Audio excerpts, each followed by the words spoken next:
বন্ধুর লাশ নিয়ে অ্যাম্বুলেন্সে করে তার গ্রামের বাড়ি যাচ্ছি। সময় কাটানোর জন্য ফোনটা বের করলাম। ঠিক সেই মুহূর্তেই মোবাইলে একটা মেসেজ আসে। আমার সামনেই আমার প্রিয় বন্ধুটি কফিনের মধ্যে লাশ হয়ে পড়ে আছে। মেসেজ করেছে আমার সেই মৃত ফ্রেন্ডের গার্লফ্রেন্ড অবন্তী। আমি মেসেজগুলো পড়া শুরু করলাম। ফাহাদ, আমাকে মাফ করে দিও। আমি যেই বাবার চোখের দিকে তাকিয়ে কখনো কথা বলতে পারিনি, সেই বাবা যখন অসহায়ের মতো আমার সামনে দুই হাত জোরে কান্না শুরু করতে লাগলো, তখন সেই বাবার ভালোবাসার কাছে আমাদের ভালোবাসা হার মেনে গেল। তাই আজ 11 দিন ধরে আমি অন্য মানুষের স্ত্রী।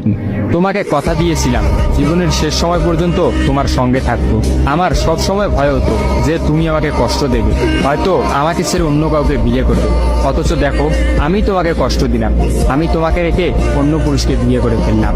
জীবনটা বড়ই অদ্ভুত, তাই না? তোমার কি মনে আছে আমি তোমাকে কাঁদতে কাঁদতে বলতাম আমাকে কখনো ছেড়ে যাবে না? তো তুমি হাসতে হাসতে উত্তর দিতে, আমি তোমাকে কখনো ছেড়ে যাব না, তুমি আমাকে ছেড়ে গেলে যেতে পারো।